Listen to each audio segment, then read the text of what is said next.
See, Michael, this is why I keep saying why we can't check out of elections, because we know what we are up against, and these folks, their racist views are there. These are the same people.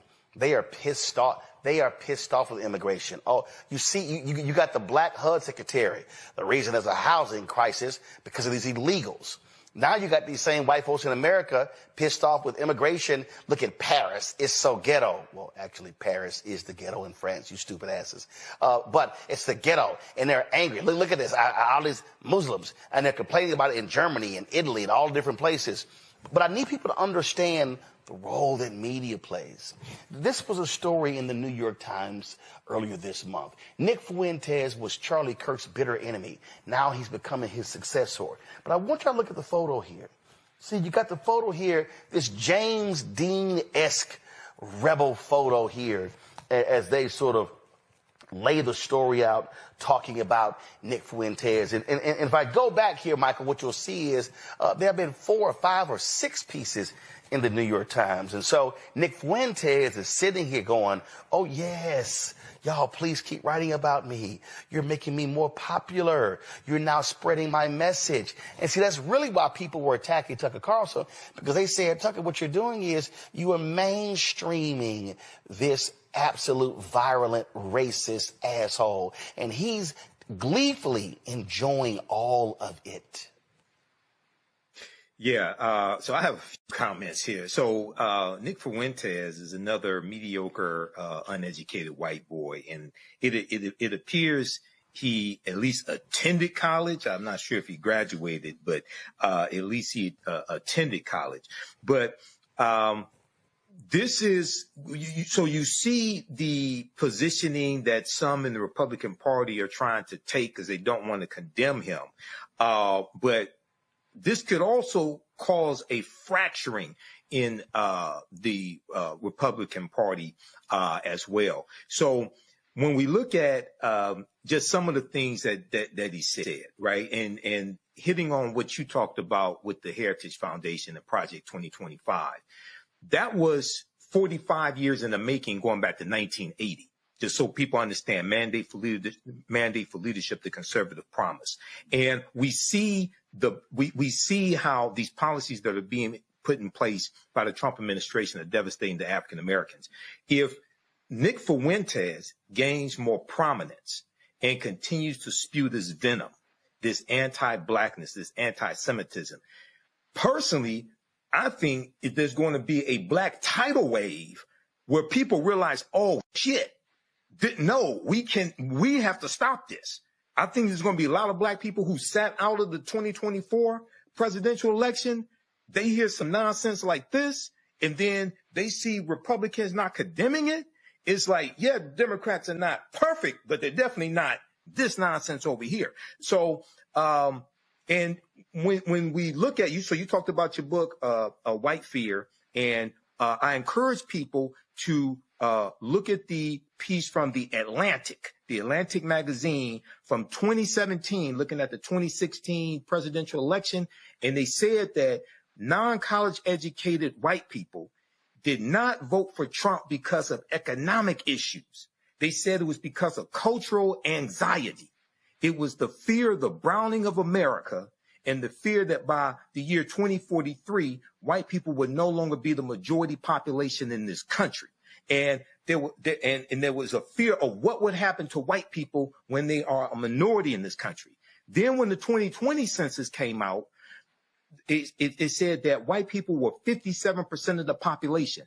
That was the first time the percentage of white people in this country dropped below 60% since 1790. Okay? And I would argue that the 2024 presidential election was not about the price of groceries. It was about white genetic survival and what happens when they become a minority population. The same thing as 2016. So listening to this, and I hope people make this segment go viral. This should get 2 million views. Black people need to wake the hell up, because when you read Project 2025, they're coming for all of this shit. This is a counter set to wipe out all the gains that black people made from the civil rights movement, the social justice movement, after the death of George Floyd, all of this. They're coming for all of this and taking us back to 1890 and the Mississippi State Convention, when they rewrote the state constitution to impose poll taxes, literacy tests, and lock African Americans out of political power. To tell people what is going on. We told you prior to this election what is going on. Folks, their movement is on steroids. Oh, it's here. And trust me, when we don't vote, when we sit out, when we say, oh, I'm picking the couch, all they're saying is, thank you. Because black people, you make our job a lot easier. All right, family, the 1800s, when we talk about the racists in the country, Democratic Party, especially the Southern Democrats, founders of the KKK. Fast forward, Jim Crow, Southern Democrats. That's right, opposing civil rights, standing up for Jim Crow. Then you get to the 60s. Yeah, a lot of Republicans. People like William F. Buckley. They were supportive of civil rights, but then all of a sudden, Barry Goldwater wrote a book that changed everything. He opposed the 1964 Civil Rights Act, and all of a sudden, the Republican Party began to not just shift right, but also began to fully embrace racist. You look at this other strategy. A lot of white people were upset that Democrats chose to embrace civil rights, which meant embracing black people. So really, ever since the 1964 election, you've seen significant shift. Ever since then, you have not seen a Democrat win a majority of the white vote. White folks align with Republicans. Now, that's not to say that all white folks are racist. But see, remember when I talk about racism, y'all, I always say that the problem when we talk about racism, we go, somebody's racist, somebody's not racist. But the real issue is all the stuff that's in between the two. That's really what it speaks to. When I wrote my book, White Fear, how the browning of America is making white folks lose their minds. Why did I pick this photo? I picked this photo because this is from January 6th. This is a white man who's standing there with his arms outstretched. And really, I saw the photo, and what he was saying was, all of this is ours. Because you got to remember, they were angry. Trump was angry with how black folks voted in Atlanta. And he kept talking about Fulton County, Atlanta, Philadelphia, black, Detroit, black, Milwaukee, black. He did a partial recount in Wisconsin. Where? Milwaukee. Black people. You might remember that the head of the Michigan Republican Party said, let's count all the votes in Michigan except Detroit. I wonder why. So what are you now seeing? You've seen the Republican Party stand with Confederates. Who defends the monuments?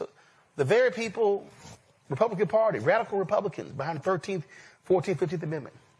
Who are the folks who now are defending the racist monuments? Republicans. Who's bringing them back? Pete Hegseth, Trump, Republicans. So now what we're really seeing, when you look at the racist attacks, Charlie Kirk, Republicans loved him. Now they claim, oh no, Charlie was never racist. Charlie never did such things. Charlie was about truth. No, he was saying some racist shit. Then you have the guy who couldn't stand Charlie Kirk, who has a group called them the Groypers. Oh, Nick Fuentes. Oh my goodness. So many young white boys love them some Nick Fuentes. What have we now seen the past month? Oh my God, we have seen New York Times do a huge story on Nick Fuentes and what he's trying to do. We've seen Tucker Carlson sit down, and because of Tucker Carlson's interview, you had the head of the Heritage Foundation, the folks behind Project 2025, say, Well, we shouldn't be running folks off. That's now set off a whole chain of folks resigning, quitting, being pissed off with Kevin Roberts, who leads the Heritage Foundation, say, how dare we sit here and stand with open anti-Semitic racists? You got Ben Shapiro, who's full of shit on the right. Oh, he's been angry. He's been angry with Tucker and the right-wingers who stand with Nick Fuentes. You may ask, well, who is the Fuentes guy? What is he talking about? Well, first, lately, he said that he's going to infiltrate the Republican Party. He plans to build an organization to pressure Republicans by developing what he called elite human capital and mapping out or attacking his pro-Israel foes, because he's vehemently anti-Israel. I mean, he's a acknowledged racist and anti-Semite. He don't even being called an anti-Semite. Listen. And asked Carlson about his recent platforming of white nationalist and vehement anti-Semite. I'm starting to like it when they call me that. Careful what you wish for, cocksuckers. I'm starting to like that. I used to get mad, like earlier in the week, my stomach was in knots because every article was like vehement anti-Semite, Hitler worshiper.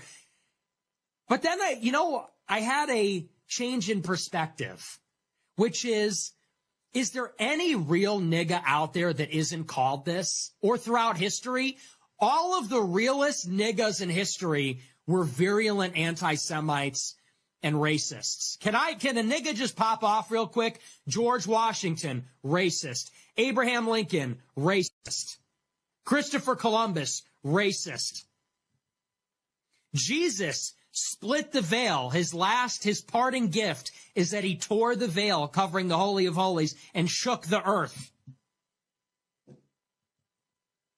So the more that I read that, I'm just translating it in my head as real nigga. When people say white nationalist, racist, anti-Semite, Nick Fuentes, I'm just reading badass motherfucker. I'm just reading real ass nigga. I don't care anymore. Say it. No one cares anymore. Keep saying it. Every time you say it, it loses power. Because I'm really not a hateful person. Like, I'm not filled with prejudice and bigotry. People say he's a bigot. I'm really not. Like, I love everybody. I have friends from all different backgrounds. But keep saying it. It loses its power every time. You want to bring that on yourself? Go ahead. Bring it on yourself. All people are going to say is we don't care about those labels anymore. And actually, they signal that someone is a rebel. That just means I'm legit. That just means I'm a revolutionary. And what's Ben Shapiro? Ben Shapiro hates Goyim. Ben Shapiro thinks all whites are Jew haters. He thinks that Arabs bomb crap and live in sewage. He doesn't get called a racist because he's part of the Jewish system. So he's a conservative activist. Well, that just means pussy. That means I'm the real deal. I read that in the New York Times. I read that in the Washington Post. I like that shit. Keep it up. Racist. Anti-Semite, virulent racist. I saw it from my friend Clyde in the New York Times. Clyde McCready said, the rise of Nick Fuentes, the 27-year-old white nationalist, and his young racist anti-Semitic Groyper movement. There's something else he wrote about me, too. He said I'm an avowedly racist anti-Semite. I just read that and I'm like, based? It says the struggle and its stakes for the nation burst into view after the conservative commentator Tucker Carlson last week offered a friendly interview to Mr. Fuentes, an avowedly racist anti-Semite. I read that and I was like, I don't care. Fine. You know who else was an avowed anti-Semite? Mel Gibson, Michael Jackson, Kanye West, Richard Nixon. I just got my ticket punched. I'm in the real ass nigga club.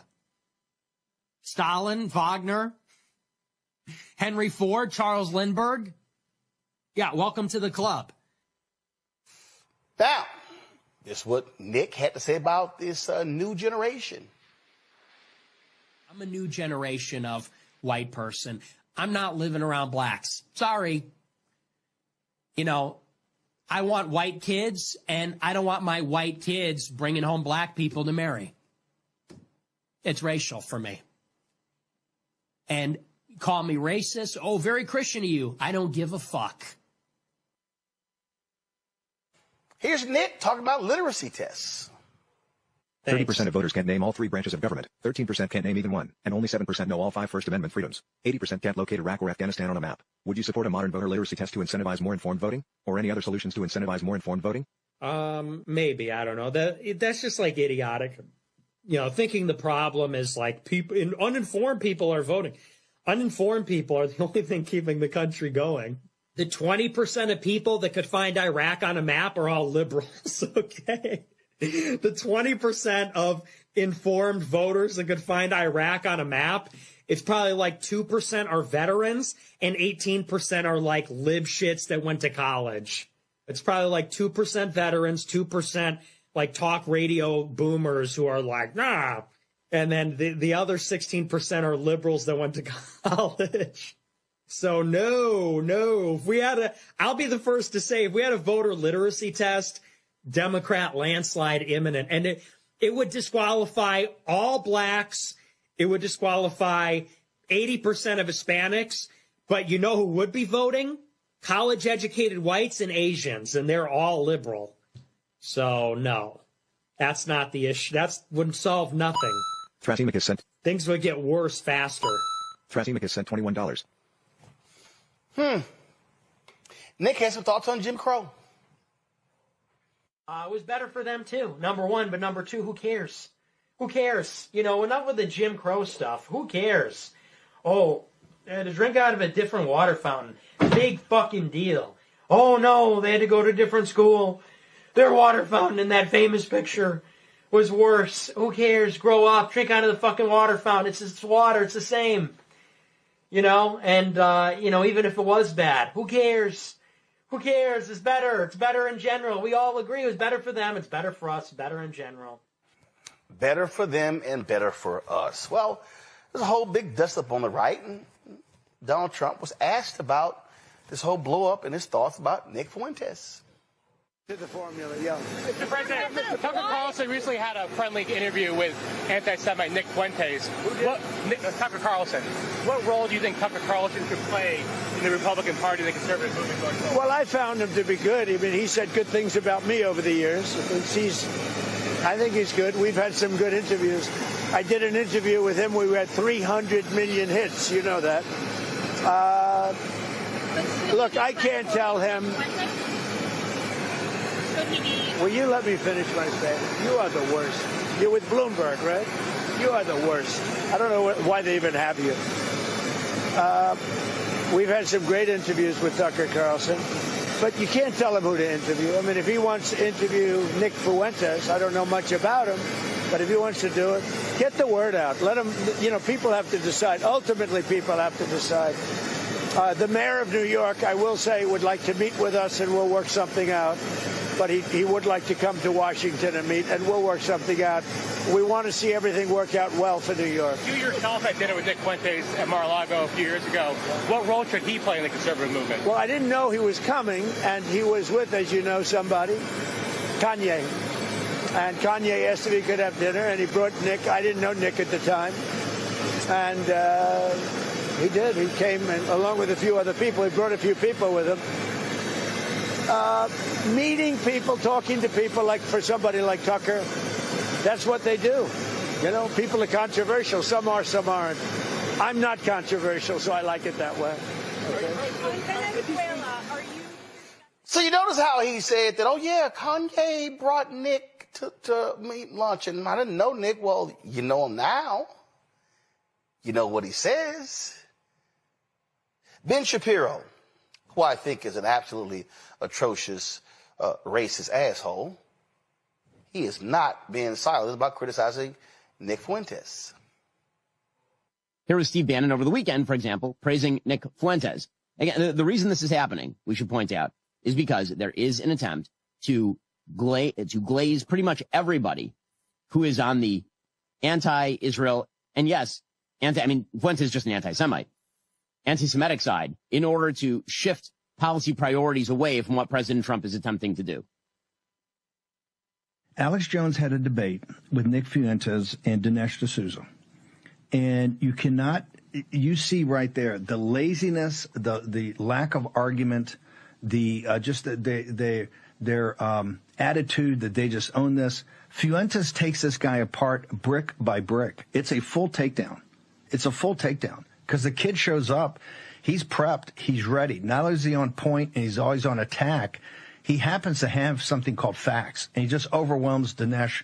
Dinesh goes back, and it shows you this old guard who has nothing. Again, it's fascinating to watch as all these people make quasi-allies of people like Nick Fuentes.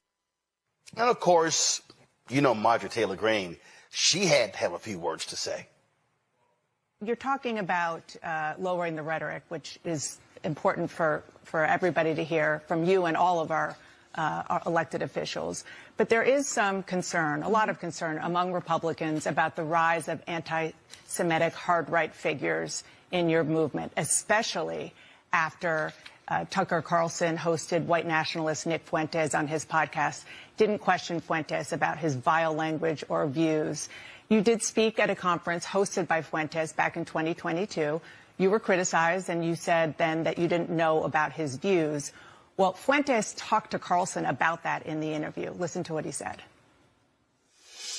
Well, again, with Marjorie, I was a friend of hers, and she spoke at my conference, and then the day after, she pretended like she didn't know me. She pretended like she didn't know me and lied and said I had no idea the conference I was speaking at. She knew exactly what it was. What do you say to that? Well, first of all, I defend every single person's free speech rights. I think that's incredibly important. So I don't apologize for that, and I don't believe in canceling people. And I think it's important for people like Tucker Carlson and yourself to interview everyone. I don't believe in trying to cancel someone by refusing to interview them and question them. And I did speak at his conference back in 2022. However, I don't know Nick Fuentes. He's someone I've never exchanged text messages with or phone calls. But I did speak at his conference. That was the first time I had met him that day, and that was it. But I did watch the interview. I watched the full interview with Tucker, and I admire him for interviewing many people as well as exposing a lot of powerful information. I hear what you're saying. He does on his show. I hear what you're saying about free speech. I mean, count me as guilty as a proponent of free speech. There's free speech, and then there is hate speech. And this is a man invited on a really prominent conservative show who said, even during that interview, he had a problem with, quote, organized Jewry, and he wasn't challenged on it.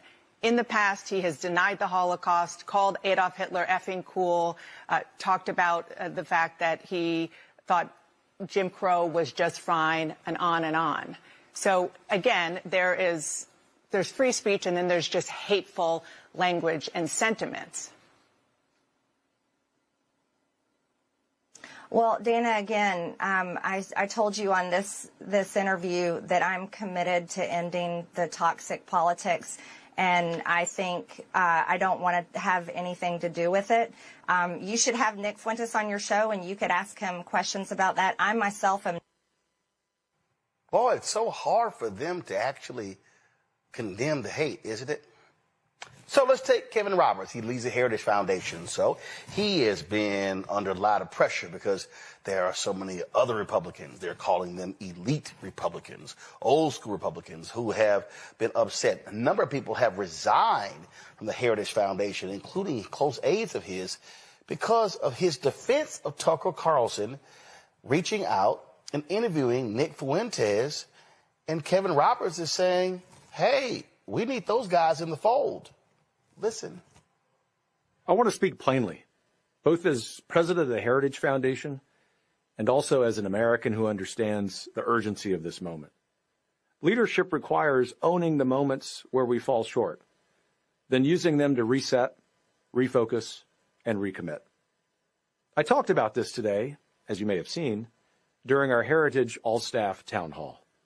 I'm so grateful for my amazing colleagues. My use of the phrase venomous coalition was a terrible choice of words. It caused justified concern, especially among friends and allies who know how seriously Heritage has fought and continues to fight against the rise of anti-Semitism. Everyone has the responsibility to speak up against the scourge of anti-Semitism, no matter the messenger. Heritage and I will do so, even when my friend Tucker Carlson needs challenging. My Heritage colleagues know, as do you, the work ahead is too important. Our conservative movement must be willing to wrestle with hard conversations, not avoid them.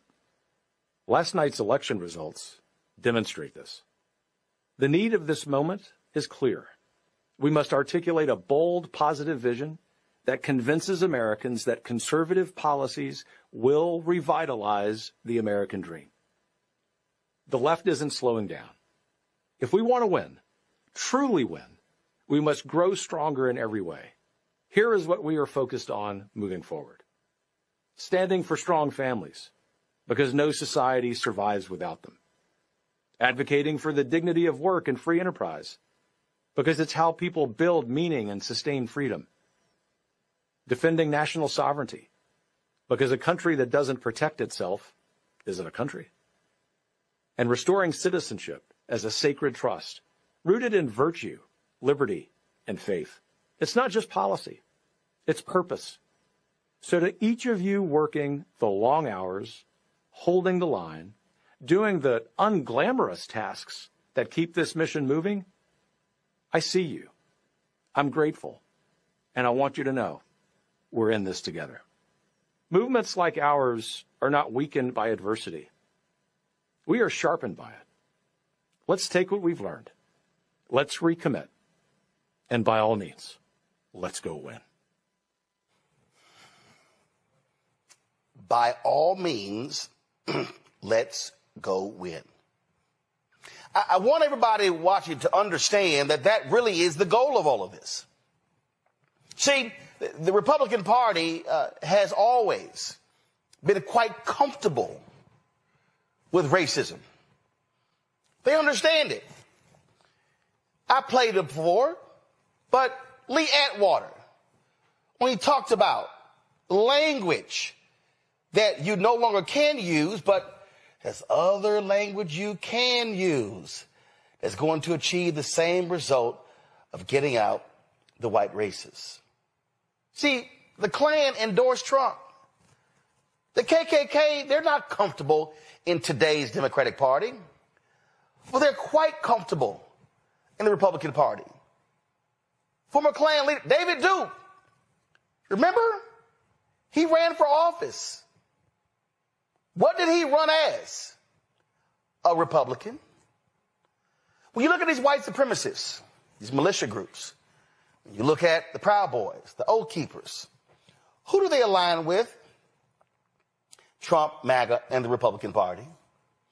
And so what do you have here? You have this racist Nick Fuentes, who's appealing to this whole group of young, disenfranchised white boys, angry and upset that white women and black women, black folks, Asians, Native Americans, Latinos, they're taking our jobs. They're stealing from us the land that was once ours. We're losing. We're losing our way. We're losing our birthright. This was all ours. We were not destined to share this with those ingrates. But I hope you also noticed that the Ben Shapiros of the world, the Marjorie Taylor Greens of the world, all of these people, see, they are attacking Fuentes for anti-Semitism. They were very silent about his racism against black people. See, Kevin Roberts doesn't want to admit it, but his Project 2025 is anti-black. It is an absolute anti-black agenda. Those are facts. See, the reason he's in trouble because he criticized venomous coalitions of conservatives who were attacking Tucker Carlson. And so they went, wait, hold on. You're defending Tucker who interviewed this violent racist? Yes. And it wasn't that Tucker Carlson interviewed them, it was head Tucker Carlson, literally gave him no pushback. It was quite enjoyable conversation between the two. See, it wasn't like when I had Richard Spencer on, when I challenged that racist on his white supremacist views. See, what I need y'all to understand, that the Republican Party needs white racists. The Republican Party needs this generation of young white boys, these millennials, these Gen Xers, these Gen Zs. They need to cultivate young white boys of Gen Alpha so they can say, you're losing. Staying with us, and we're going to get your birthright back. See, y'all gotta understand, this is American history. We've always seen this. We've always seen what their goal was, to get after the hearts and minds of young folks. So see, Nick Fuentes, he's serving a very clear purpose for the Republican Party. See, what Donald Trump has done, Donald Trump has said, hey, guess what? We good. You can be racist. You can be anti-Semitic. You ain't got to worry about it because you're good. Remember that guy, Paul Ingracia? The one when those text messages, the Signal chat group was released? He said he had a Nazi streak. And remember, Trump was going to appoint him to a White House position, and they had to pull a nomination because Republicans said, no, we ain't down with it. Y'all know Trump gave him another job, right? They didn't fire him. What Donald Trump and MAGA has said is that if you are a racist, you're more than welcome to serve in our administration. In fact, we welcome you. And we know the person who's standing there ready to hand you your Confederate flag. It's Stephen Miller. See, what we have to recognize, and y'all, I've only been saying this now for 16 years. I said in 2009, here we are living in the beginning stages of white minority resistance. That's literally what I said in 2009 as John Avlon and I were waiting to go on CNN. John's now in Congress. Here we stand 16 years later. That's what's going on. So the Republican Party knows that they cannot exist in the future unless they are consistently cultivating hate among white voters. And so then I can cultivate hate among these white voters, and then let me cultivate hate among these white Hispanics, and then let me cultivate hate among these minority folk who hate black folks, including self-hating black people. All of a sudden, we have a recipe to victory. Because it's about power, folks. And so there's a reason why Marjorie Taylor Greene won't condemn Fuentes. Because Marjorie Taylor Greene needs his followers to vote for her. And every Republican, they know exactly what they need. They need them voting. So don't think for a second the Republican Party is going to distance themselves from Nick Fuentes. Oh, no, absolutely not. Oh, trust me. And see, Fuentes is not so focused on the accoutrements of acceptance among the party. Because what Nick Fuentes knows is that he doesn't need them to give him a speaking slot at the Republican National Convention. He doesn't need them to invite him to their gatherings. Because what he knows is, even though a lot of them may not show up at his conferences in the future, they sure as hell want his followers to vote for them. Candace, your thoughts? And what Tucker Carlson did was push him way beyond his 1 million followers. I mean, that particular clip, that particular show has been out to 20 million people. I think what's really interesting, Roland, is that Nick Fuentes has always said that he is going to create disorder, create a civil war. But really what he's doing is creating a separate party. He doesn't mean to dismantle everything. He's trying to figure out how he can infiltrate, as he said, the Republican Party. And as you said, they have no choice but to have conversations with themselves right now to figure out where he's going to fit in. Marjorie Taylor Greene may have broken from Trump and is making all of these polite appearances on CNN, but she knows, just like you said, that's her base. And this base is growing. These are mostly, 20 to 30-year-olds, all the voters up to 30, even people working on his team, almost 100% people under 30 years old who are still forming, developing, right? Some of their brains aren't even fully developed yet. These are all vulnerable people. There is more to come. They are signing up. They are lining up for Nick Fuentes. So whether you believe in his politics or not, you have to really look at him and understand that he's making movement, and the Republicans have to pay attention because they need the votes. These younger voters are coming out and did come out in droves, and they're doing it quietly now. But once they get all of the co-signing from the Republicans, they'll be out in the open, just like we saw all the other races come out in the open that weren't showing their faces before Obama was president. We better be careful. We got to watch and wait and see exactly what's going to happen. And as you said, it's not just young white people. It's young black people, too. See, Michael, this is why I keep saying why we can't check out of elections, because we know what we are up against. And these folks, their racist views are there. These are the same people. They are pissed off. They are pissed off with immigration. Oh, you see, you got the black HUD secretary. The reason there's a housing crisis because of these illegals. Now you got these same white folks in America pissed off with immigration. Look at Paris. It's so ghetto. Well, actually, Paris is the ghetto in France, you stupid asses. But it's the ghetto, and they're angry. Look at this. All these Muslims, and they're complaining about it in Germany and Italy and all different places. But I need people to understand the role that media plays. This was a story in the New York Times earlier this month. Nick Fuentes was Charlie Kirk's bitter enemy. Now he's becoming his successor. But I want you to look at the photo here.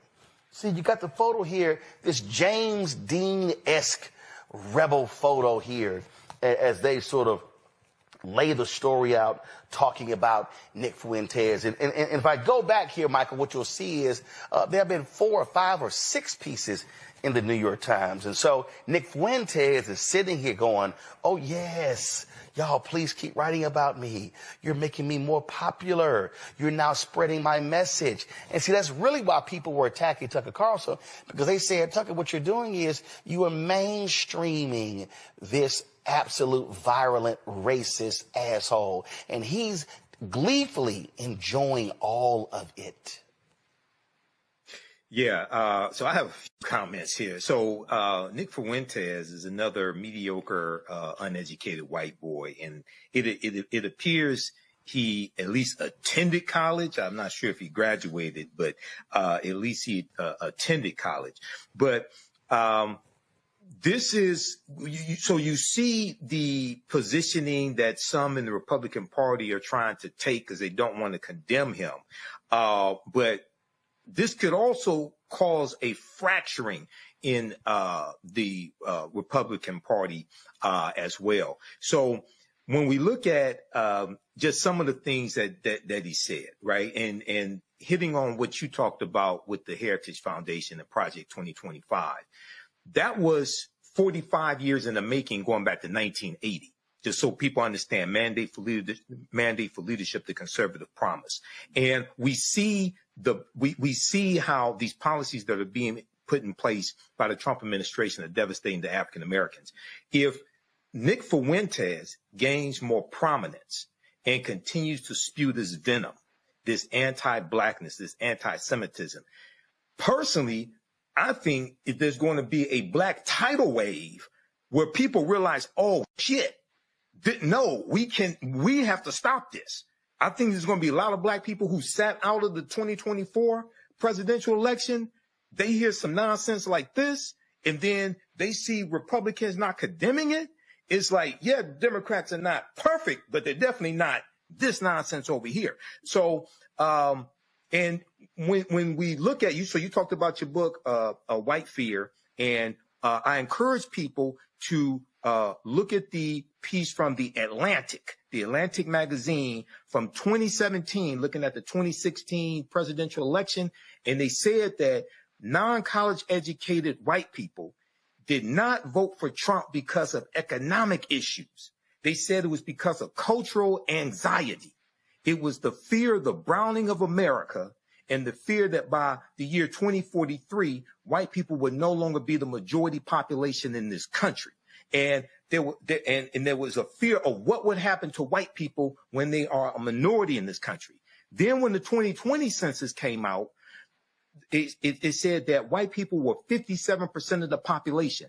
That was the first time the percentage of white people in this country dropped below 60% since 1790.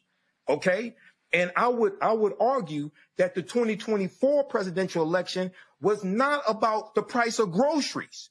It was about white genetic survival and what happens when they become a minority population. The same thing as 2016. So listening to this, and I hope people make this segment go viral. This should get 2 million views. Black people need to wake the hell up, because when you read Project 2025, they're coming for all of this shit. This is a counter set to wipe out all the gains that black people made from the civil rights movement, the social justice movement, after the death of George Floyd, all of this. They're coming for all of this and taking us back to 1890 and the Mississippi State Convention, when they rewrote the state constitution to impose poll taxes, literacy tests, and lock African Americans out of political power. To tell people what is going on. We told you prior to this election what is going on. Folks, their movement is on steroids. Oh, it's here. And trust me, when we don't vote, when we sit out, when we say, oh, I'm picking the couch, all they're saying is, thank you. Because black people, you make our job a lot easier. Visit my website, AfricanHistoryNetwork.com. AfricanHistoryNetwork.com. You can register for this new 10-week online course. So we're going to teach this on Sundays, normally 4 p.m. Eastern Standard Time. We're running late today. So as soon as I finish this broadcast, I was going to start the class about 5:30 p.m. today. Because it's a holiday weekend, I'm going to do a quick introduction to the class so you could join us for that. Class is on sale, $80. You get 5 of my lectures free in digital download format, okay, when you register for this as well. Click right here, register here. You can do debit card, credit card, what have you. If you want to do it through Cash App, send it through our Cash App is here, $ the AHN show through Cash App. You click on the link. It takes you here. And if you send it through Cash App, follow it up with an email. You can email me through the website right here. Contact the African History Network at the top. If you send it through Cash App, follow up with an email. Let me know you sent the registration through Cash App. And this is our official Cash App account, $ the AHN show, SHOW. When you go to it, it'll say Michael. These are some fake African History Network Cash App accounts that have been stealing money from us. I'm still trying to get them shut down. Here's our PayPal link right here. Also, okay. So this is African empires, the Moors, and the transatlantic slave trade, 5000 BC to 1800 AD. Okay. So this is a new 10-week online course that I'm teaching. I've been teaching online history classes going back to 2017. And, I put these classes together, put together the curriculum. There are about 200 slides in this class, 80 to 100 articles that we reference, 15 books. You don't have to buy any of the books. I'll show you screenshots of the book as well. The content is PG-13. You can use this with your children, okay? And it's very engaging. It is interactive also. There's a class chat, so you can ask me questions in the class also. You can see me, I can't see you, so you don't have to worry about that. All right. Okay, look, we're about to get out of here. Remember, at the African History Network, we focus on educating, empowering, and inspiring people of African descent throughout the diaspora and around the world. Because right now, it's correct wrong behavior. It's not over till we win. Wakanda forever.